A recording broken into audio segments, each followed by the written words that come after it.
এখানে কত ঝুড়ি যে মাটি ফেলা হয়েছে কেউ জানে না। এবং যারা মাটি ফেলতো তারা কেউ পয়সার বিনিময়ে ফেলতো না। আবার তারা যে খুব বেশি খাবার খেত তাও না। যারা মাটি কাটতো, যারা মাটি এখানে কাটতো, মাটি ভরাট করতো, তারা ওই মা বোনেরা ওই আঁচলে করে চাল, ডাল, নুন, তেল, আদা, রসুন, পেঁয়াজ এরকম করে করে নিয়ে আসতো। নিয়ে এসে এখানে জমা করে ওটা দিয়ে রান্না হতো। ওই খাবার খেয়ে ওনারা ওইখানে আপনার কাজ করতেন, আর ওই দুটো খাবার খেয়ে খিচুড়ি খেয়ে যেতেন। তা এটা আপনি কি মনে করেন যে খুব সাধারণ ব্যাপার? এটা কোনো সাধারণ ব্যাপার না। তো কত ভক্তি থাকলে মা বোনেরা, আমার ঘরের মা বোনেরা এখানে এসে কাজ করছে। আবার এই এলাকার যারা পীর ভাই ছিলেন তাদের কথা বলবো। তারা কি করতেন? দিনের বেলা ক্ষেত খামারি করতেন। কেউ রিক্সা চালাতেন, কেউ আপনার নৌকাতে নদীতে কাজ করতেন, কেউ জমিতে কাজ করতেন। পীর ভাইয়েরা রাত্রেবেলায় এসে মাটি ভরাট করতেন। তাহলে এইবার বোঝার চেষ্টা করেন যে এই জায়গাটা কত মহব্বতের জায়গা।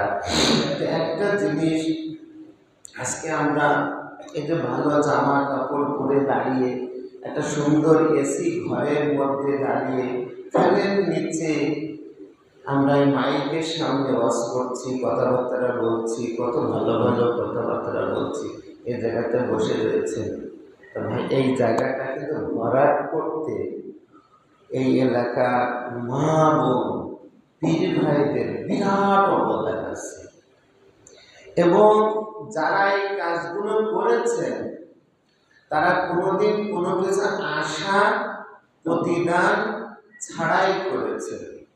বড় হুজুর পাক নিজেই বলেছেন এই কথা যে আমার এই মাদ্রাসা পাক, এই খানকা শরীফে মা বোনেরা তাদের বুকের ধন, কলিজার টুকরো এই সন্তানেরা কি করত? এই মাটির উপরে ফেলে রাখত, এই গাছের নিচে। এখানে গাছগাছালি ছিল, গাছের নিচে ফেলে রেখে সন্তানদেরকে নিচে রেখে মাথায় ঝুড়ি নিয়ে, কাকে ঝুড়ি নিয়ে মাটি ফেলেছিলেন। মাটি ফেলে তারপরে এই প্রতিষ্ঠানটা তৈরি হয়েছে। এই প্রতিষ্ঠানটা তারপরে তৈরি হয়েছে। কেউ এখানে যারা হকারি করে ডিম বিক্রি করেছেন, তারপরে ঝালমুড়ি বিক্রি করেছেন। সেখান থেকে বিক্রি করার পয়সা বাড়িতে নেওয়ার আগে হুজুর পাকের নজর পাকে টাকা দিয়ে তারপর বাড়িতে দিয়েছেন। এটা কেউ না জানুক, আমি খুব ভালোভাবে জানি। তার কারণ আমি যখন এখানে আসতাম তখন এখানে কিন্তু এত সুন্দর জায়গা ছিল না। এখানে চটা দিয়ে বেড়া ছিল, এই সামনে পুকুর ছিল, এগুলো কেউ দেখেনি, জানি না। এখানে যে সমস্ত জিনিসপত্র ছিল। তো আমি একটা ঘটনা বলবো, যে ঘটনাটা হচ্ছে এই দৌলতদিয়ার মাটি, এখানকার পানি কতটা তাবারুক। তখনও কিন্তু বড় হুজুর পাক এখানে পাক কদম মোবারক সশরীরে রাখেননি, অর্থাৎ 2006-এর আগের ঘটনা। তো একটা লোক, এই দৌলতদিয়ার লোক, তো উনি ওনার পেশাবের রাস্তায় 4টা পাথর হয়েছে। তো এই পাথরগুলো আপনার খুব যন্ত্রণা দিত। তো উনি পানি খেতে পারতেন না, পেশাব করতে কষ্ট হতো, ওনার শারীরিক খুব অসুবিধা ছিল, এত কষ্ট হতো বলার মতো না। লোকটা নিতান্তই গরিব ছিলেন, একদম গরিব, একদম গরিব। তো ভাই সেই সময় হাতের লেখা ফরিদপুরে পাসপোর্ট অফিস থেকে হাতের লেখা পাসপোর্ট ছিল। সেই পাসপোর্টে যদি লাল পাসপোর্ট করতেন তাহলে 300 টাকা খরচ হতো, আর যদি সবুজ পাসপোর্ট করতেন তাহলে 500 টাকা খরচ হতো। তা এখন সেই সময়ের কথা বলছি। তা এখন তো ওনার কাছে এই টাকাটাও ছিল না। তা গোয়ালন্দ ফিড মিলের মালিক, তো উনি ইদ্রিস সাহেব ওনাকে কিন্তু সহযোগিতা করলেন পাসপোর্ট তৈরি করার ব্যাপারে। তো উনি ওনার একটা ভিটা বাড়ি ছিল, তা ডাক্তার ওনাকে বললেন যে অপারেশন করতে হবে। তো অপারেশন করতে যে খরচ, সেই খরচটা বহন করার মতন শক্তি তার ছিল না। তো উনি চিন্তা করতেছেন যে আমার যে একটা ভিটা বাড়ি আছে, এই ভিটা বাড়িটা আমাকে বিক্রি করতে হবে। তা আবার চিন্তা করতেছেন আমি একা বাঁচার জন্য আমি বাঁচবো একা। তা আমি যদি এই ভিটা বাড়িটা, ভিটা মাটিটা, বাপ দাদার ভিটা মাটি যদি বিক্রি করে দিই, আমার স্ত্রী, আমার পুত্র, আমার সন্তানেরা কোথায় দিয়ে দাঁড়াবে? তার চাইতে এক কাজ করি, মরা তো লাগবে, মৃত্যু তো সবার হবেই। এক কাজ করি, আমি এই কথাটা আমি আমার পরিবারকে জানাবো না, আমি একটু মেদিনীপুরে যাই, মেদিনীপুরে বড় হুজুর পাত্রে দেখে এসে তারপরে মরার লাগে যা কিছু করার লাগে মরে যাব। তো উনি এই কথাটা ওনাদেরকে বলেছেন, বিত্তশালী ছিলেন। তো বলে তুমি হুজুর পাকের কাছে যাবে, তোমার শেষ ইচ্ছা, তা তোমার যত খরচ খরচা লাগে আমরা দেখব, তুমি চলো। তো তখন অল্প পয়সায় আপনার ভিসা টিসা হয়ে গেল। তো ভিসা হয়ে যাওয়ার পর তা নিয়ে একটা ছোট একটা আপনার ব্যাগ নিয়ে এখানে খানকা শরীফের সামনে এখান থেকে গাড়ি ধরবে, গাড়ি ধরে এখান থেকে বেনাপোল যাবে, বেনাপোল থেকে উনি আপনার কলকাতায় যাবেন। তো গাড়ি ঢাকার থেকে আসবে, ফেরি পারাপার হয়ে এখান থেকে গাড়িতে উঠবেন। তো গাড়িতে ওঠার আগে উনি এই দরবার পাকের মধ্যে ঢুকেছেন।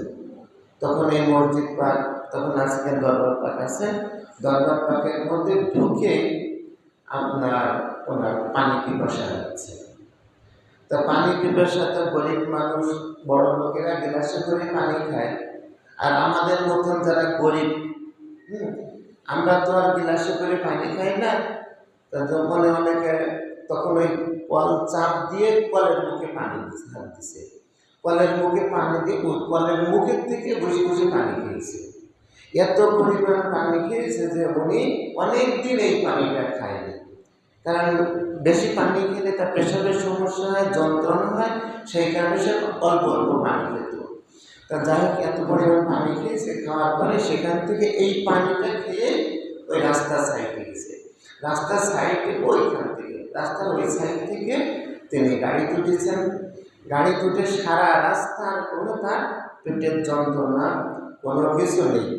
দেখেন পীরের কারামতটা দেখেন, যে এখান থেকে উঠল দৌলতী এখানকার শরীফের থেকে শুধু পানি খেয়েছে আর কিছুই না। পানি খাওয়ার, পানি পান করার পর গাড়িতে উঠল, সারা রাস্তায় কোনো যন্ত্রণা নেই, কোনো পেশাবের চাপ নেই, কিচ্ছু নেই। তো গাড়িটা আপনার বেনাপোলে বাস স্ট্যান্ডে রাখলো, ওখান থেকে ভ্যানে করে আপনার ওই কী বলে ওর নাম বর্ডারে চলে গেছে। তো বর্ডারে যাওয়ার পরে উনি ওনার খুব পেশাবের চাপ দিছে, এত পরিমাণ চাপ দেওয়ার পরে উনি পেশাব করতে গেছেন। যাওয়ার পরে ওখানে তার পেশাবের সাথে 2টা পাথর ছিটকে পড়েছে, বাংলাদেশের এই সাইডে, বর্ডারের এই সাইডে, বেনাপোলের এই সাইডে 2টা পাথর। সে বুঝতে পারছে 2টো পাথর বেরিয়ে গেছে। তা 2টো পাথর বেরিয়ে যাওয়ার পরে ওনার চিন্তাই ছিল যে আমি বড় হুজুর পাকের কাছে যাব, যে বলবো হুজুর পাক আমার এই অসুখ আছে, আমি আর আমারও তার সমর্থন নাই, এখন আমি কি করব, তাই আমি আপনার কাছে এসেছি। তা এখন ঘটনাটা হচ্ছে এই, উনি বর্ডার ক্রস করলেন, 2টো পাথর বেরিয়ে গেছে। অনেকটা হালকা হলো। তারপরে ইন্ডিয়ান সাইডে বর্ডারে যে দেখে যে ওখানে ওই যে ভালো কিছু খাবার আছে, লুচি, সবজি, তারপরে এগুলো খাবার হচ্ছে ইন্ডিয়ার মধ্যে একটা লোভনীয় খাবার। তো ওই খাবার খেয়ে উনিও খাবার খেয়েছে, খাবার টাবার খেয়ে পেট ভরে খাবার খেলে, পানিও খেলেন, পানি খাওয়ার পরে কলকাতাতে নামলেন। ওখান থেকে বেনাপোল আছে বনগা বর্ডারের থেকে কলকাতা হচ্ছে শিয়ালদা স্টেশনে উনি নামলেন। শিয়ালদা স্টেশনের থেকে খুব বেশি পথ না, 23 নম্বর, অর্থাৎ অনেকে আমাদের দৌলতদিয়া পাবনার এলাকার লোকজন যারা যায়, ম্যাক্সিমাম লোক ওই মাথায় ব্যাগ নিয়ে, হাতে ব্যাগ নিয়ে ওই শিয়ালদা থেকে আপনার 23 নম্বর খানকাশন পর্যন্ত হেঁটেই যায়। ম্যাক্সিমাম লোক হেঁটেই যায়, হাঁটা পথ।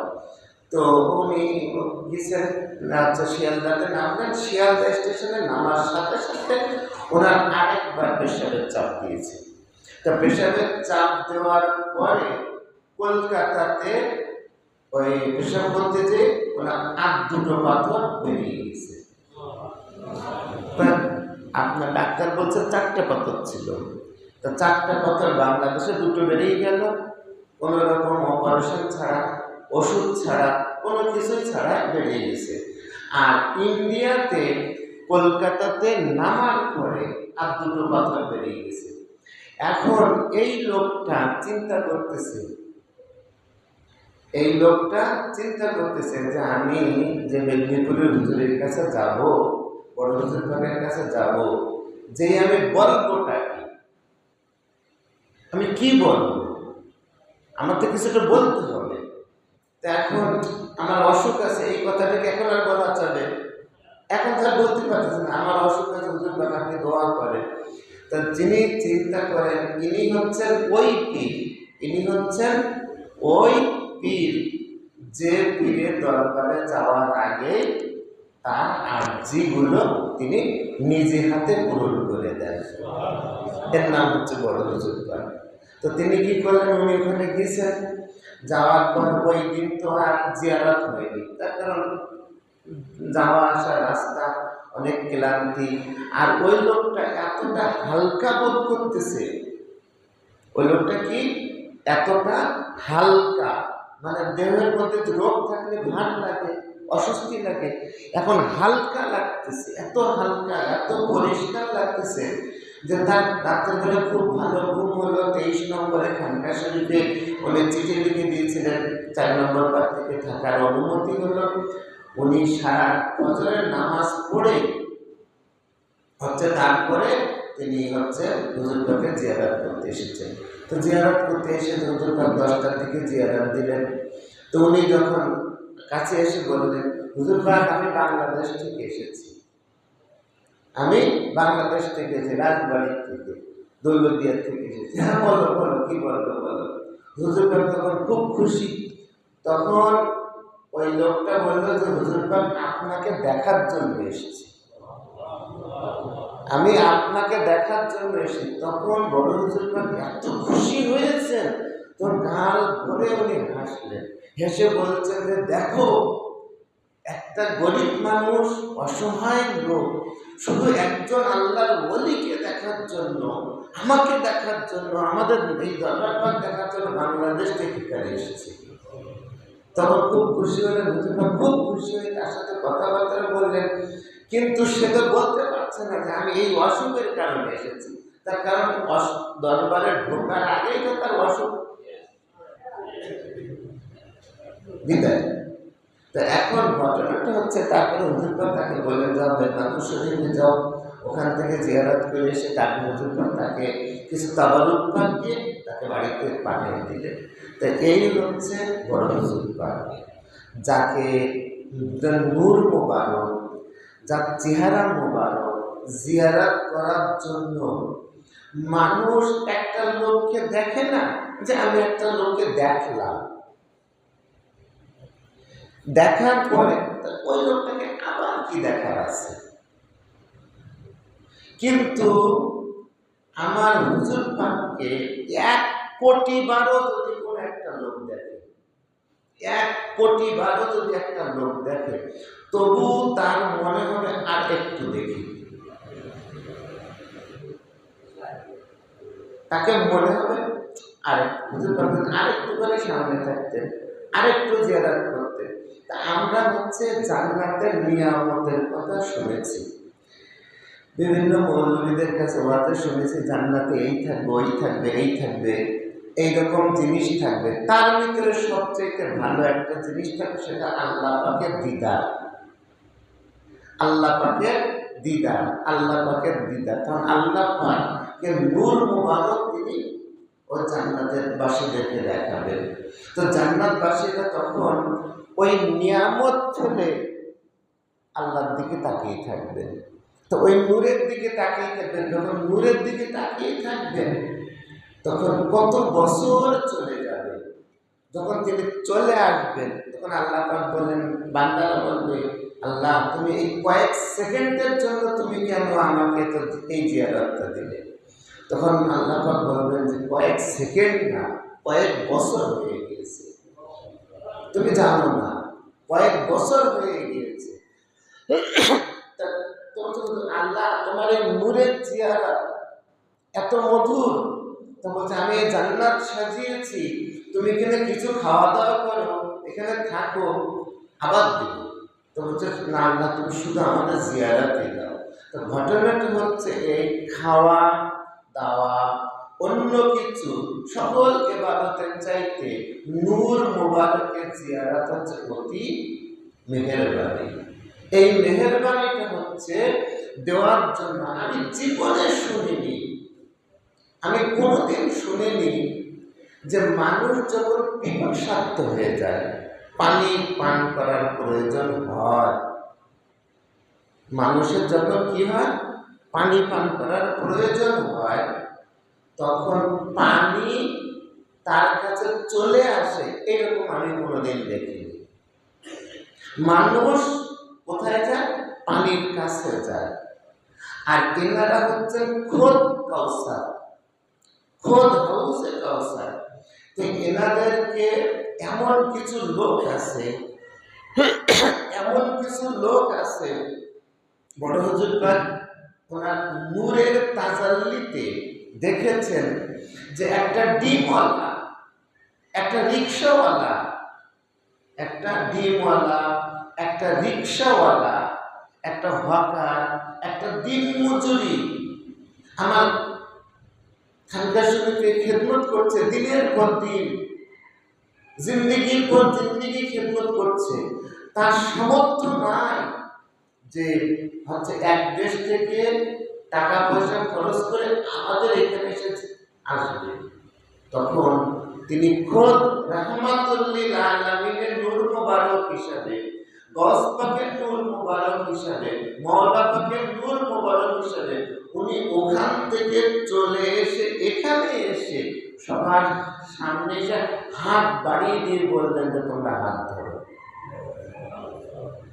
এখানে দাঁড়িয়ে দাঁড়িয়ে জিয়ারত দিয়েছেন, এখানে দাঁড়িয়ে দাঁড়িয়ে জিয়ারত দিয়েছেন। অজস্র মানুষদেরকে তিনি মুরিদ করেছেন, অজস্র মানুষদেরকে মুরিদ করেছেন। ওনার মতন সাক্ষী দানশীল ব্যক্তি না আসমানে ছিল না জমিনে আছে। এত বড় সাক্ষী ছিলেন, এত বড় দানশীল ছিলেন। আপনি কোনোদিন চিন্তা করতে পারবেন যেখানে 17টা চুলা, 17টা চুলা হুজুর পাক আসার 1 সপ্তাহ আগের থাকতে জ্বলছে, 24 ঘন্টার মধ্যে 1 সেকেন্ডের জন্য চুলা নেভেনি, 1 সেকেন্ডের জন্য চুলা নেভেনি।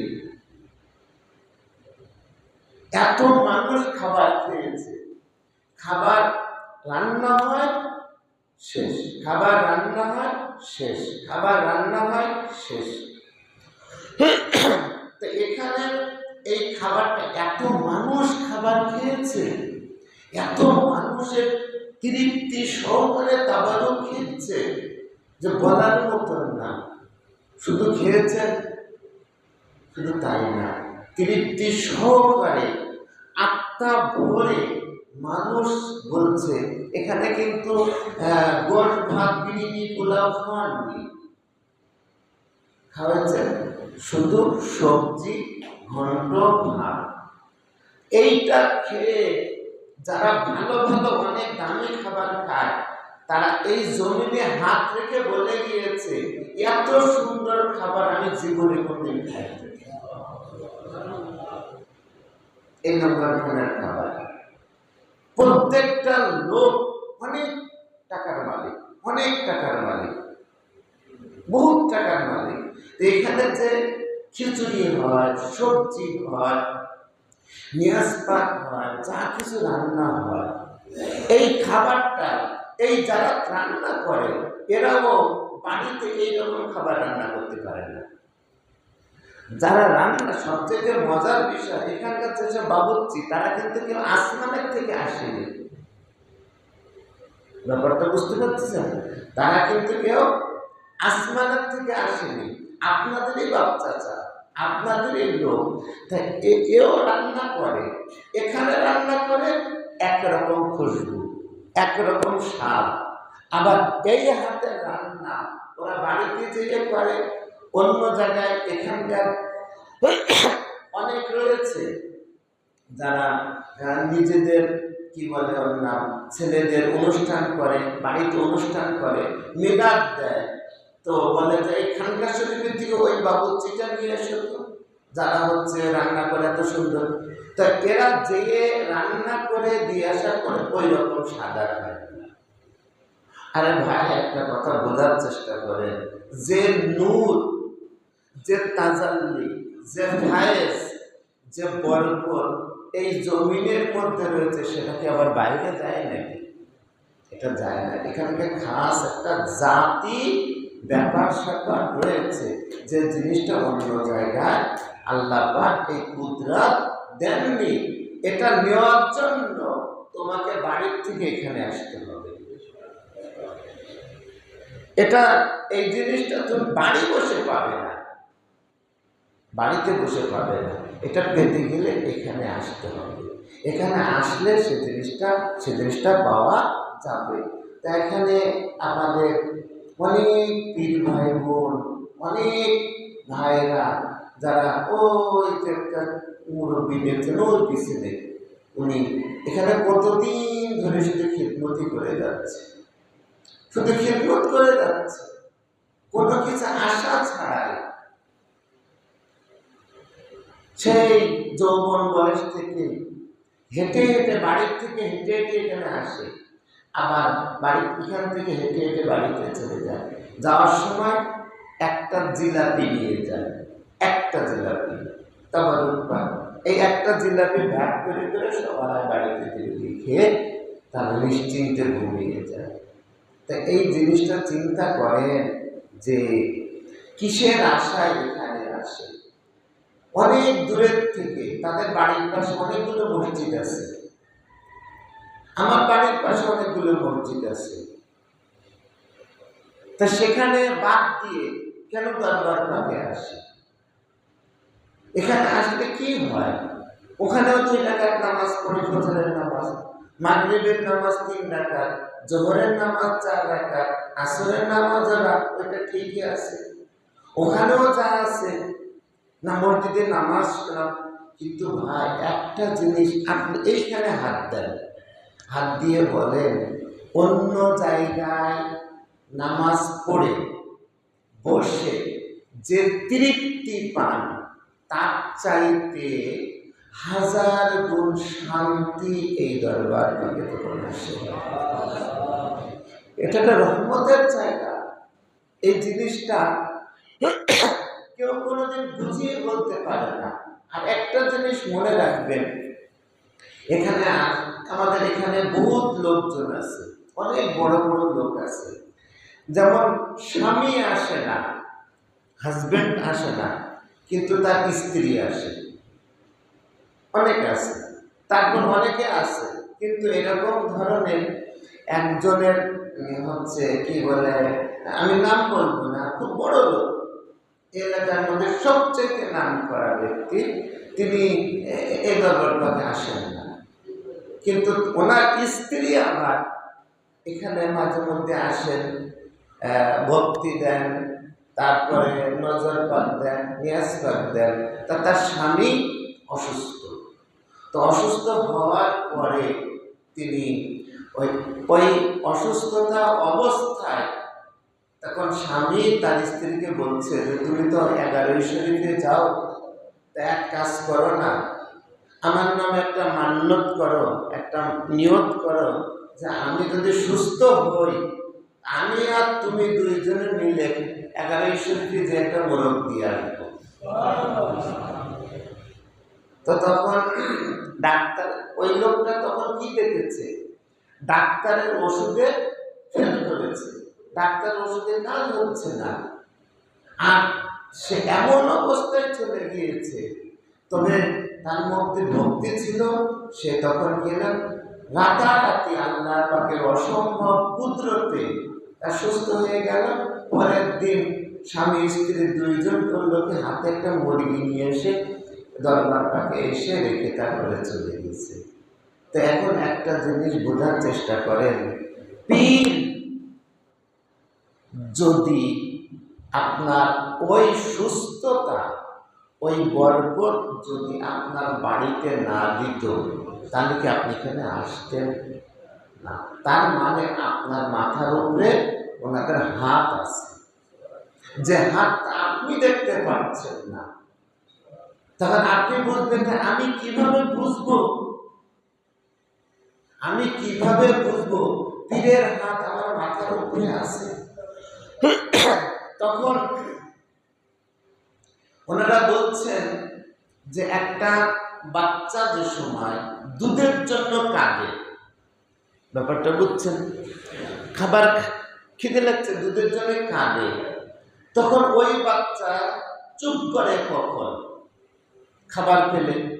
তো তখন বলছেন, হুজুর বলছেন যে তুমিও মনে করে নাও, তুমি যে জিনিসটা চেয়েছিলে হুজুর তোমাকে তখন পরিপূর্ণ করে দিয়েছে, তাই তুমি ঘুমাতে পারছো। তোমার নিশ্চিন্তে ঘুমটাই হচ্ছে হুজুর পাকের মেহেরবানি। তোমার নিশ্চিন্তে ঘুমাচ্ছ, এটাই হচ্ছে হুজুর পাকের মেহেরবানি, এটাই হুজুর পাকের দয়া, এটাই হুজুর পাকের করম, এটাই হুজুর পাকের রহমত। এবং উনি সেখান থেকে তোমাকে দিচ্ছেন।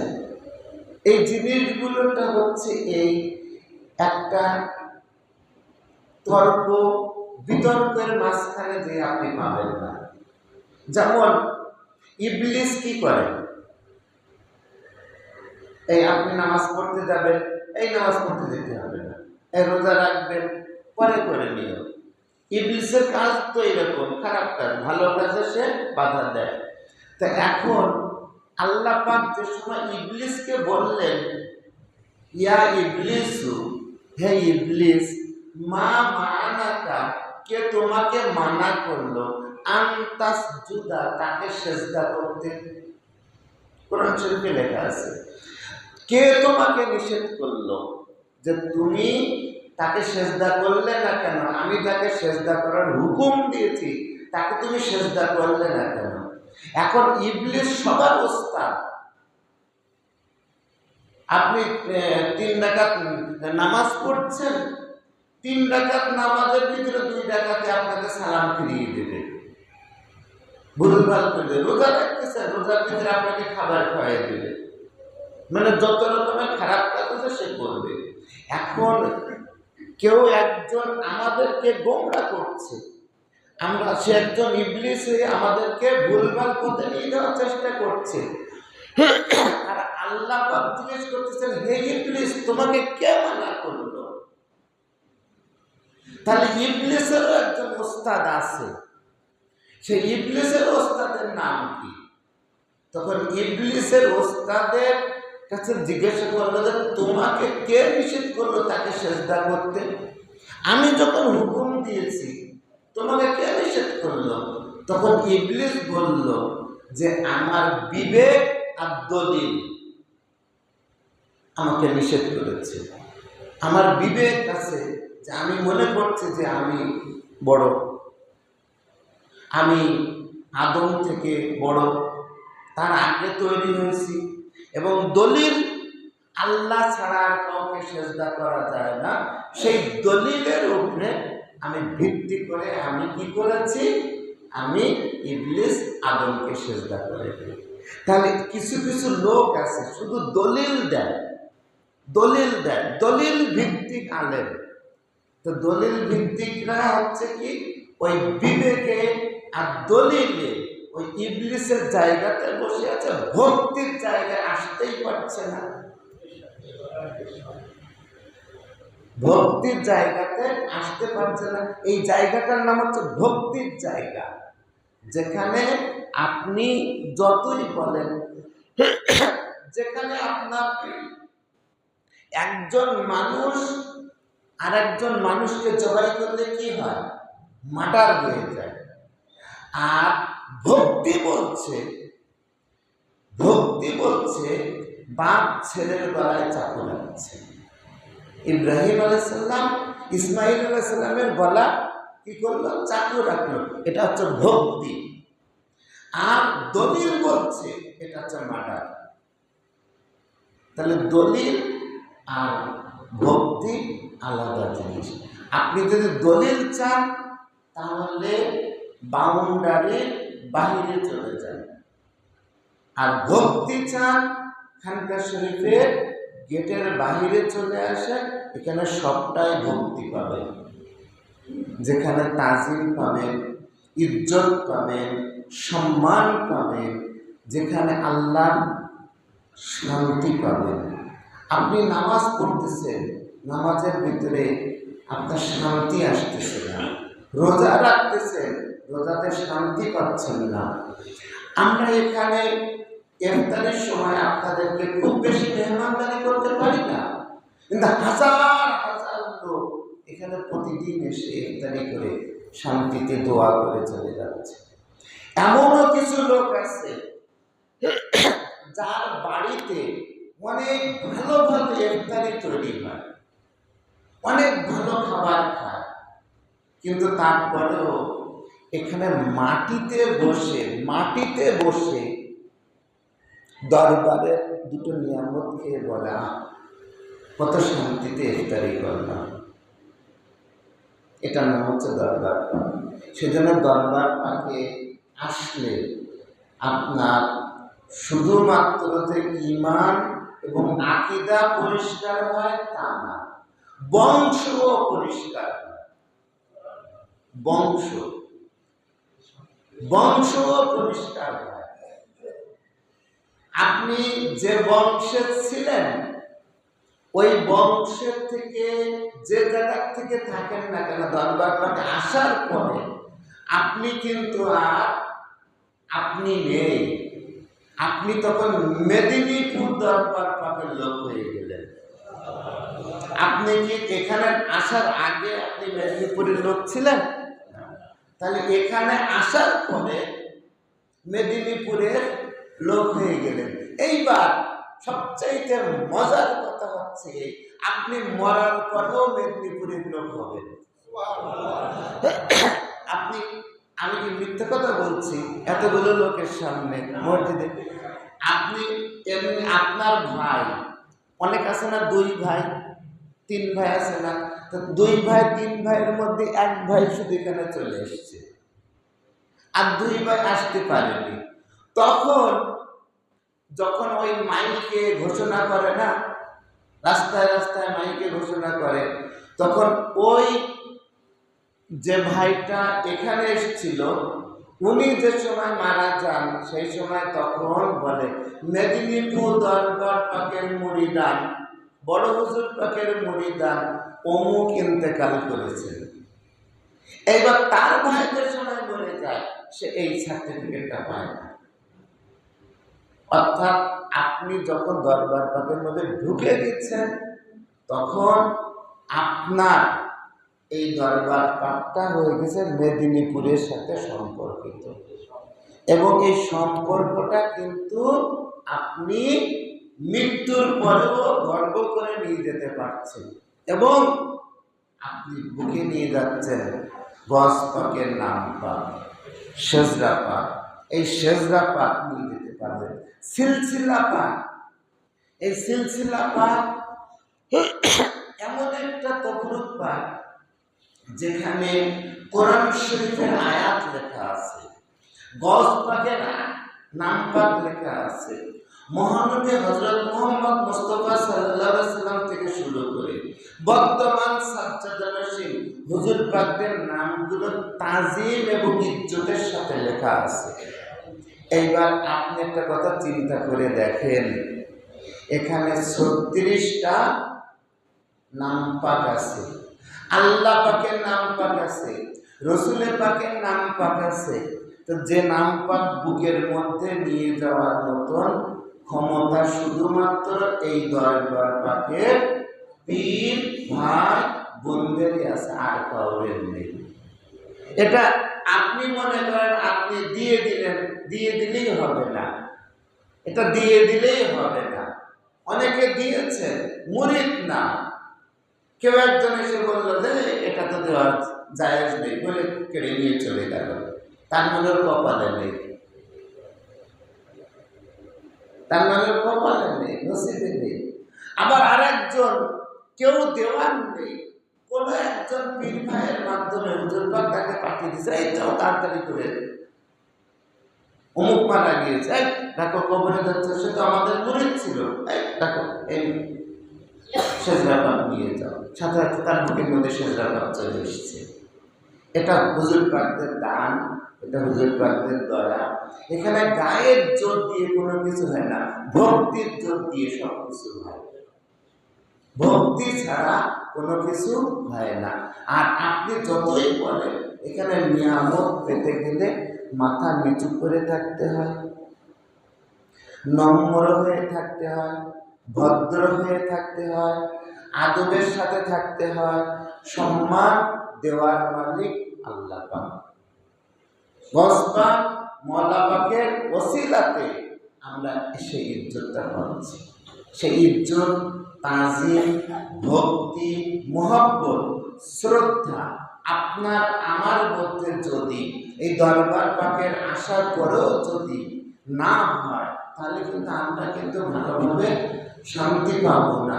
একটা কথা মনে রাখবেন, খায়ালে পীর ও মুর্শিদ হ্যায় খোদা কা ঘর। তুমি যদি তোমার পীর ও মুর্শিদকে খেয়াল করো, ওই খেয়ালটা তোমাকে আল্লাহ পাকের পর্যন্ত তোমাকে পৌঁছে দেওয়ার মতো ক্ষমতা রাখে। আপনি কি মনে করেন যে আপনার এই হচ্ছে সমস্ত নামাজ, সমস্ত রোজা, সমস্ত ইবাদত আল্লাহ পাকের কাছে চলে যাবে? যে আল্লাহ পাক এনাদের ছাড়া আমাদের পর্যন্ত ধর্ম আসেনি, আল্লাহ কি সরাসরি এসে আমাদের হাতে ধর্ম দিয়ে তৈরি গিয়েছেন না? ধর্মটাকে আমাদের নবী পাকের অনেক পাথর খেতে হয়েছে, হাঁটতে হয়েছে, আহলে বায়ত পাকরা কষ্ট করেছেন, জান দিয়েছেন, তারপরে না মানুষ ধর্ম পেয়েছে। তা যে ধর্ম পেতে নবী এবং নবীর আহলে বায়ত ছাড়া পাওয়া যায়নি, আর আপনি সেই ধর্মের অনুসারী হয়ে 2 রাকাত নামাজ পড়ে একদম সরাসরি আল্লাহর কাছে 2 রাকাত নামাজ পৌঁছে দিচ্ছেন, আমি তো মনে করি আপনি তো অনেক বড় কিছু হয়ে গিয়েছেন। 2 রাকাত নামাজ পড়ে আল্লাহ তুমি কবুল করো, আল্লাহ তুমি দাও।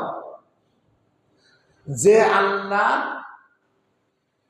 এনাদের ছাড়া আমাদের পর্যন্ত পৌঁছায়নি, আপনি আমার কথাটা বুঝতে পারছেন? যে আল্লাহ রসুলের আহলে বায়ত ছাড়া আমাদের পর্যন্ত পৌঁছাননি, আর আহলে বায়ত আল্লাহ রসুলের মহব্বত ছাড়াই আমাদের ইবাদত আল্লাহ কবুল করে নেবে, তাহলে একটা কাফেরের মাঝখানে আর আমাদের মাঝে পার্থক্যটা কোথায়? তাহলে ধর্মের কি প্রয়োজন ছিল? ধর্মটা কেন এসেছে? রসুল নিয়ে এসেছেন, আহলে বাইত সেটাকে জান দিয়ে প্রতিষ্ঠিত করেছে। সেই কারণে তো আমরা ধর্মটা পেয়েছি। আর তাদের দরবার পাঠ ছাড়াই আপনি মনে করবেন যে আপনি সব কিছু পেয়ে যাবেন, এটা কি করে সম্ভব? এটা কোনোদিনও সম্ভব না। সম্ভব হচ্ছে সেটা ভক্তি, মহব্বত, ভালোবাসা এবং তাজিমের নাম হচ্ছে ঈমান। যে তাজিম তা ইবলিস করেনি, সেই কারণে ওয়াকানা মিনাল কাফিরিন, সে কাফেরদের মধ্যে অন্তর্ভুক্ত।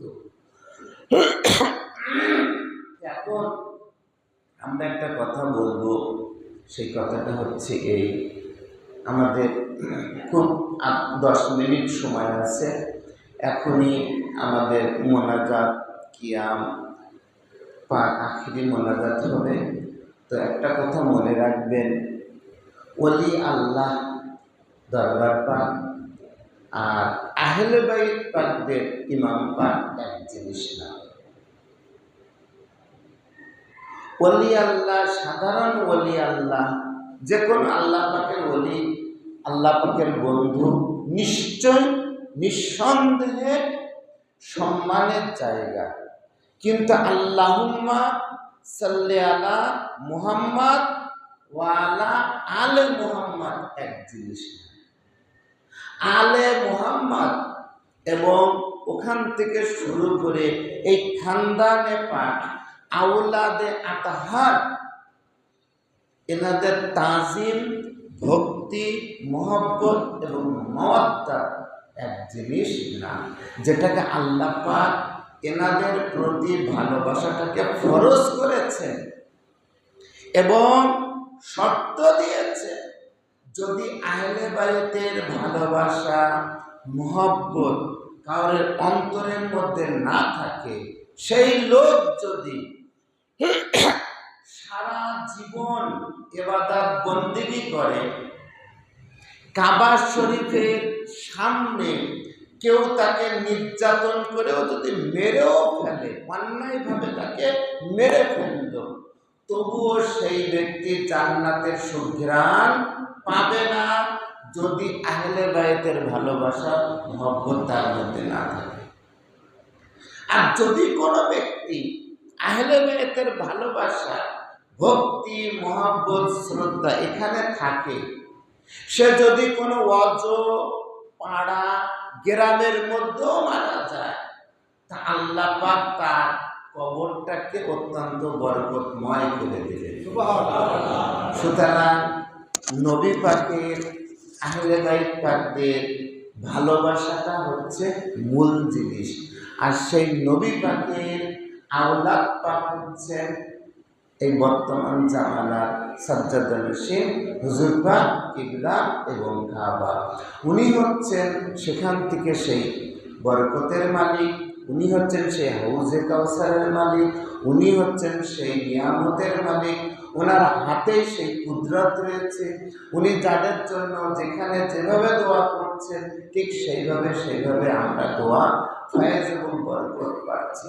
একটা কথা মনে রাখতে হবে যে আমরা কিন্তু গোলামিতে রয়েছি, আমরা কিন্তু মাথা উঁচু করা জাতি না। মাথা যেদিন উঁচু করবেন সেদিন ইবলিস হয়ে যাবে, আর মাথাটা যত নিচু করবে তত তত তত সম্মান পাবে, তত সম্মান পাবে। মাথা নিচু করাতে সম্মান আসে, মাথা উঁচু করাতে অহংকার আসে। মাথা যত নিচু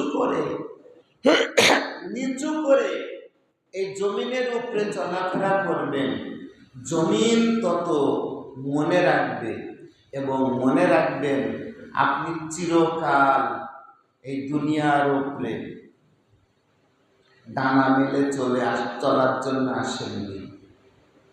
এই হাত নরম হয়ে যাবে, এই হাত নিথির হয়ে যাবে, শুয়ে পড়বেন, সবাই ধরে মাটির নিচে দিবে, সেই দিন মাটি আপনার সেদিন বদলা নিয়ে নেবে। মাটির উপরে যে যত তাজিম, ভক্তি, শ্রদ্ধা, মাওয়াদ্দাতা ফিল কুরবা এবং ইশকের সাথে মাটির উপরে চলবেন, মাটি তত মনে রাখবে এবং মাটি তত আপনার ওই জায়গাটাকে নুরানি করে দেবে। আপনি কি মনে করেন আপনার আকীদা? আমরা যারা মনে করি যে কবরে মনে হয় আমাদের এই যে যারা জানাজাতে হচ্ছে কি বলে ওর নাম, আমাদের জানাজা চলে আসে, সে জানাজার সামনে যারা কথা বলার লোক না তারাও দুটো কথা বলে, যাদের কথা বলার কোনো লোকই না জানাজার সামনে এসে হাত বেঁধে বেশ ভালো ভালো কথাবার্তা বলে। একটা কথাই বলে, এই লোকটা মারা গেল, সে যা আমল করেছে সেই আমলের সব আমল অনুযায়ী সে কবরের অনুযায়ী পাবে না, আমল অনুযায়ী কবরের মধ্যে পাবে না। আমল পাবে কিয়ামতের মাঠে, যেখানে মিজান থাকবে, দাড়িপাল্লা থাকবে। কবরের মধ্যে আকীদার প্রশ্ন হবে, বিশ্বাসের প্রশ্ন হবে। আকীদা কি? তুমি বলো তোমার প্রভুকে আল্লাহ, এই প্রভুটাকে কে তোমাকে মানালো? আমাদের নবী পাক। এনার প্রতি তোমাদের তাজিম কি? তুমি কোন দিনের উপরে ছিলে? প্রশ্ন তিনটা। মান রাব্বুকা, তোমার রব কে? মান দীনুকা, তোমার দিন কি? দিন হচ্ছে দুই রকম, এক গাদিরওয়ালা দিন আর এক এজিদওয়ালা দিন। তুমি কি মান কুনতু মাওলাহু ফাহাযা আলিয়ুন মাওলাহুর উপরে ছিলে? তখন বলে এই দিন তো আমি জানি না। তখন বলবে যে দিন আস্তা হুসাইন, আল ইয়াউমা আকমালতু লাকুম দীনাকুম, আমি আজকে গাদিরের দিনে, আলীর বেলায়েতের দিনে তোমাদেরকে ধর্মটাকে পরিপূর্ণ করে দিলাম। এখন তুমি কি আলীর বেলায়েতের উপরে ছিলে? যদি আলীর বেলায়েতের উপরে থাকো তখন আরেকটা প্রশ্ন করা হবে যে মান হাযা রাসূল, এই ব্যক্তি সম্পর্কে তুমি কি জানো? নবী পাক সাল্লাল্লাহু আলাইহি ওয়াসাল্লামের তাসবিহ মুবারক দেখানো হবে, তখন আপনি বলবেন যে হ্যাঁ আমি এনাকে চিনি। তা আগে বেলায়েতটাকে, ওলিত্বটাকে, আপনার পীর ও মুর্শিদকে যদি আপনি ধারণ না করতে পারেন তা আপনি নবী ধারণ করবেন কি করে? আপনি নবী ধারণ করবেন কি করে? আলে মুহাম্মদকে যদি আপনি আঁকড়ে না ধরতে পারেন তাহলে মুহাম্মদকে আঁকড়ে ধরবেন কিভাবে? উনি তো অনেক বড়। সুতরাং আপনারা চারটে বেজে গেল, বুঝছিলেন? হ্যাঁ,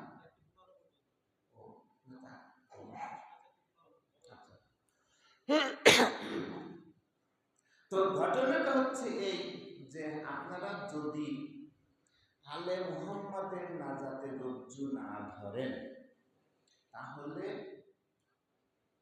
কোনো ছাড় নেই।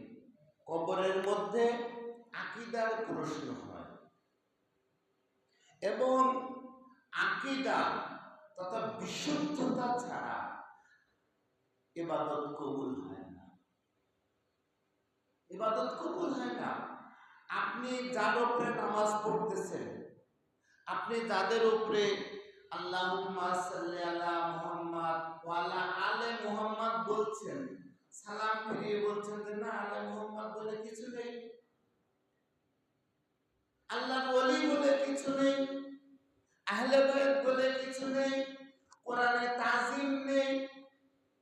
আপনাদের এলাকা থেকে কিছু কিছু কাজের লোক, কিসের লোক? কাজের লোক বাংলাদেশে মানে সম্মানের চোটে, কিসের চোটে? সম্মানের চোটে কাজ পায় না। তারা 8 লাখ 10 লাখ টাকা খরচ করে সৌদি আরবে যে টয়লেট পরিষ্কার করে আসে, ওখান থেকে আসার সময় 20-50 টাকা দিয়ে ওই গোল জুব্বা টুব্বা কিনে নিয়ে এসে ওখান থেকে এসে বাংলাদেশে এসে মুফতি হয়। আপনি আমার কথাটা বুঝতে পারতেছেন? বাংলাদেশের সম্মানের চোটে কাজ পায় না, বুঝতে পারছেন? এই এই ছেলেরা ওখানে যেয়ে যা পারে তাই করুক, ভালো ভালো কাজ করে, ঝাড়ু দাঁড়িয়ে কাজ হান করে টরে আসার পরে বাংলাদেশে ঢোকার সময় মুফতি হয়ে আসে। মুফতি হয়ে এসে বলে সৌদি আরবে মাজার নেই, তবরুক নেই, এই নেই সেই নেই, কিচ্ছু না, সব আল্লাহর কাছে চাও। সব কোথায় চাও? আল্লাহর কাছে চাও। আল্লাহ জানে, আল্লাহর মালিক, আল্লাহ দেবে, আল্লাহ দেবে। আমরা জান্নাতুল বাকিতে রওজা পাক জিয়ারত করতে গিয়েছি, ওখানেও পুলিশ দাঁড়িয়ে আছে, দোয়া করতে দেবে না, হাত তুলতে দেবে না, তারপরে মোনাজাত করতে দেবে না, কবরস্থানের মধ্যে ঘুরে আসতে হবে। দোয়া করতে গেলে চোখ বন্ধ করে করতে হবে, মোনাজাত করতে গেলে চোখ বন্ধ করে করতে হবে, হাত তুলে দোয়া করতে দেবে না। দোয়া করলেই বলবে যে উনি তো মারা গেছেন। কে মারা গেছেন?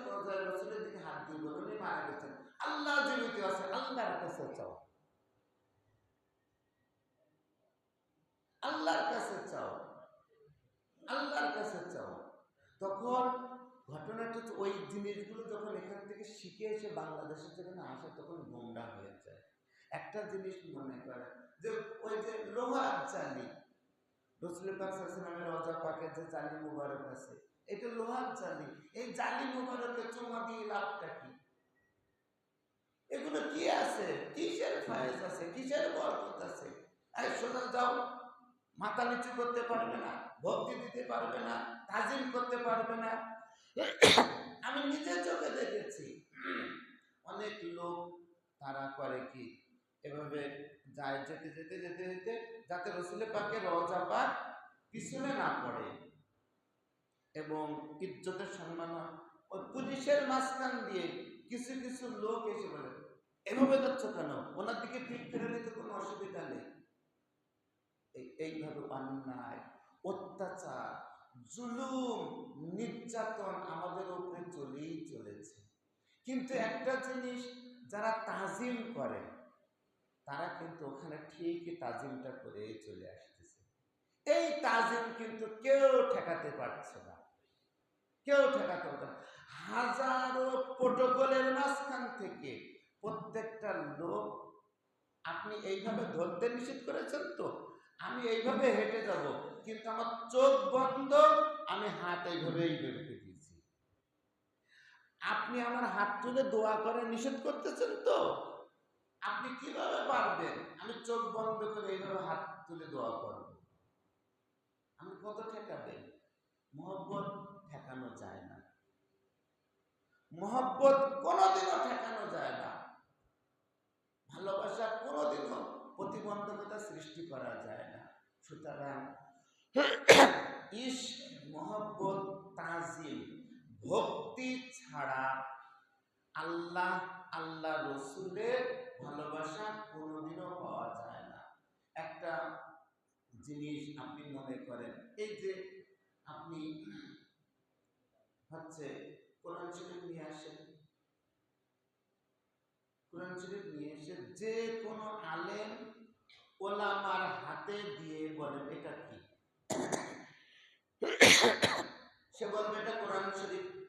বলে এই কোরআন শরীফের বিশুদ্ধতা সম্পর্কে আপনার মতামত কি? তখন সে বলবে এটা লৌহে মাহফুজে আছে, যালিকাল কিতাবুল লা রাইবা ফীহ, এই কিতাবের মধ্যে কোনো সন্দেহ নেই। তখন এই কিতাব যারা পড়েনি এমন একটা লোক আপনাকে হাতে কোরআন শরীফ হাতে দিয়ে বলবে এই কোরআন শরীফের মধ্যে একটা আয়াত আছে। কি আছে? কোরআন শরীফের ভিতরে একটা এমন একটা আয়াত আছে যে আয়াতে লেখা আছে মানুষ হাত কাটছে কিন্তু ব্যথা পাচ্ছে না, আঙুল কেটে রক্তাক্ত হয়ে গেছে, তো হ্যাঁ আছে আছে। কোথায়? সূরা ইউসুফে আছে। তখন কোরআন শরীফটা নিয়ে ওনার মৌলভী সাহেবের হাতে চাকু দিয়ে বলা হবে, আপনি এবার এটা করে দেখান, আপনি কেমন আল্লাহকে মানেন। আল্লাহর নবীর সামনে কিছু লোক ফল কাটা বাদ দিয়ে নিজেদের হাত কাটলো, এই কথাটা কোরআন শরীফে লেখা আছে। এখন আপনি এই কাজটা করে দেখান। তো তখন মৌলভী সাহেব বলবে যে আমার একটু পেটে চাপ দিছে, আসতেছি বলে কোরআন শরীফটা রেখে পালাবে, আর কোনোদিন আসবে না। যারা এবার নামাজি খুব আমলদার লোক, যে 40 বছরেও একত্র নামাজ কাজা করেনি, এইরকম একটা লোকের সামনে যাবেন, সে বলবে ভাই আমার ফোন আসছে, চলে যাবে, মসজিদ খালি হয়ে যাবে। এদিকে তাকাবেন, লোক পাবেন না, ওদিকে তাকাবেন, লোক পাবেন না। তখন কিছু লোক আছে, কিছু লোক আছে, এমন কিছু লোক আছে, তখন তারা আপনার ঘাড়ের ওপরে হাত দিবে, ভাই এদিকে আসেন, আপনি কি খুঁজতেছেন?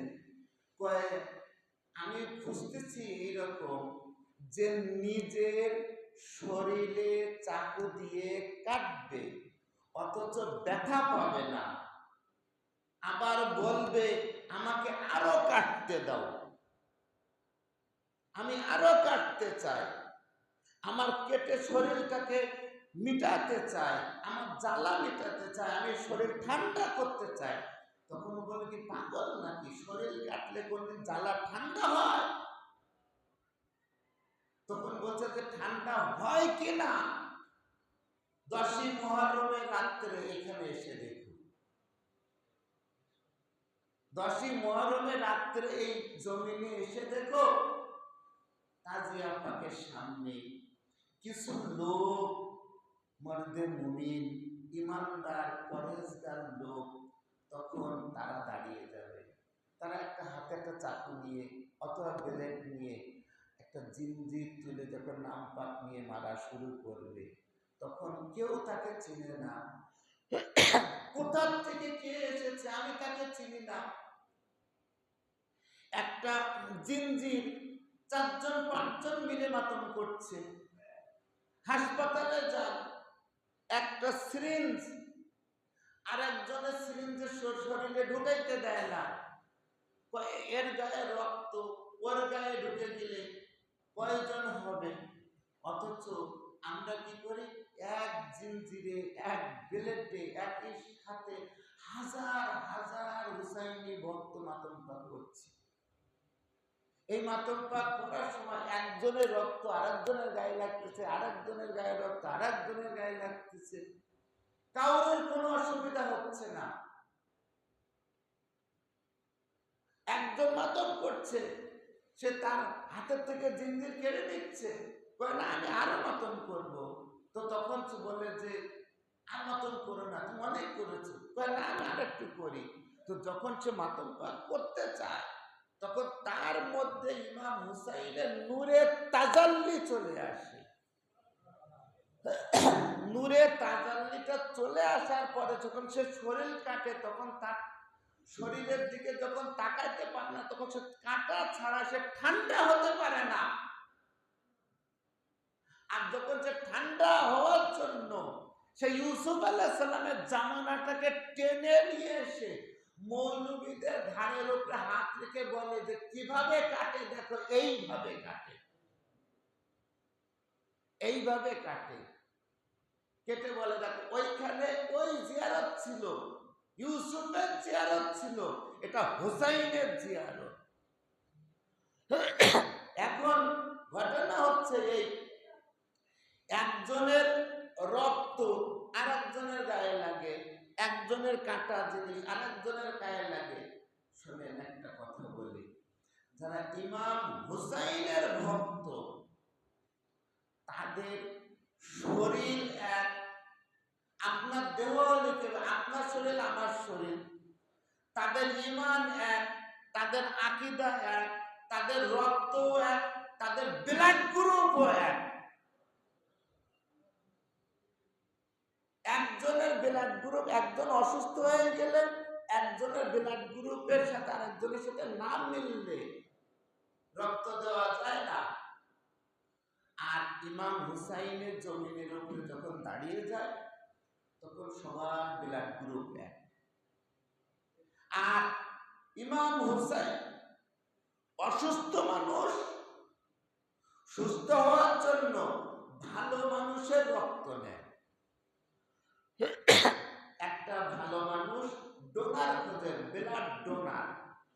তো ব্লাড ডোনার খোঁজে, ভালো মানুষের রক্ত নিয়ে অসুস্থ মানুষ সুস্থ হয়। আর ইমাম হুসাইন বলছেন যে তোমরা সমস্ত অসুস্থ মানুষ একসাথে আমার এখানে আসো, আমার নাম পাকের উপরে 2 ফোঁটা রক্ত দাও, আমি তোমাদেরকে শেফা দিয়ে দেব।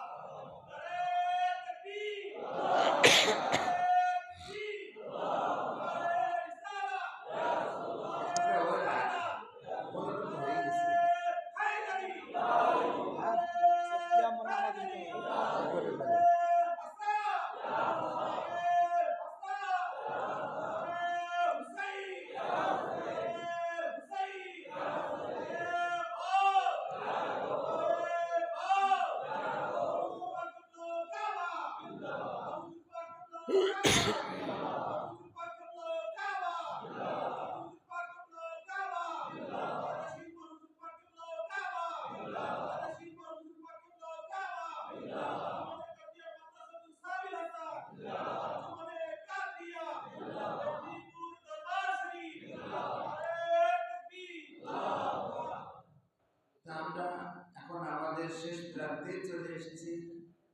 তো মোল্লা, আমাদের ঈমান, আমাদের আকীদা, আমাদের বিশ্বাস হুসাইনি মুসলমান।